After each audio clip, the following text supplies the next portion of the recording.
Sir మీరు ఈ మధ్యలో చూస్తే నేపాల్లో ఒక కొత్త రకమైన ఉద్యమం లేచింది సార్, మీరు చూశారు. అయితే ప్రధానమంత్రి పారిపోయే అవకాశం వచ్చింది సార్. అది మన దేశంలో కూడా అట్లాంటి పరిస్థితి వస్తుందంట సార్.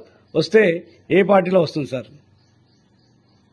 మీరు అన్నట్టుగా ఇది అసలు ప్రపంచంలోనే ఇప్పుడు నేపాల్లో జరిగినటువంటి ఉద్యమము తిరుగుబాటు ఏదైతే ఉందో ఇది కొత్త తరహా ఉద్యమం. ఇటువరకు జరిగిన ఉద్యమాలు, ఇటువరకు జరిగినటువంటి విప్లవాల కంటే కూడా ఇది విభిన్నమైనటువంటి లక్షణాలతోటి కూడుకొని ఉంది. ఇప్పుడు అందుకనే నేపాల్లో జరిగిన తిరుగుబాటును, ఉద్యమాన్ని, అక్కడ జరుగుతున్నటువంటి ఏదైతే పెద్ద ఎత్తున మరి రోడ్ల మీదకి వచ్చి ప్రజలంతా లక్షలాదిగా, ముఖ్యంగా యువకులు రోడ్డు మీదకి వచ్చి మొత్తం పార్లమెంటును దగ్ధం చేయటము, అదేవిధంగా ప్రధానమంత్రుల ఇండ్ల మీద దాడి చేయటము, ఫైనాన్స్ మినిస్టర్ను తరిమి కొట్టటము రోడ్ల మీద, ఇవన్నీ చూస్తే అసలు ప్రజలలో ఇలాంటి విప్లవం కూడా ఒకటి ఉంటుందా అనేది ఇప్పుడు కొత్తగా ప్రపంచానికి అర్థమైపోయింది. ఇటువరకు ఏదన్నా ఉంటే సైన్యాల ద్వారా, తుపాకుల ద్వారా మొత్తం ప్రభుత్వాలను మొత్తం ఎదుర్కొని తిరుగుబాటు చేసి ప్రభుత్వాలనే కైవసం చేసుకునే పరిస్థితి ఉండేది. కానీ ఇక్కడ సాధారణ ప్రజలు ఎలాంటి ఆయుధాలు లేకుండా రోడ్ల మీదకి వచ్చేసి మొత్తం అగ్నితోటి, రాళ్లతోటి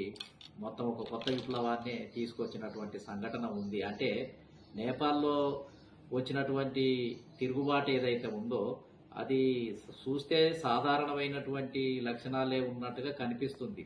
కానీ దానికి లోతులో చాలా మౌలికమైనటువంటి అంశాలు ఉన్నాయి. దాన్ని ఎవరు నిర్వహించారు, దాని వెనకాల ఏ పార్టీ ఉంది, అసలు దానికి ఒక పరిపక్వత ఉందా, దానికి ఒక నాయకుడు ఉన్నాడా,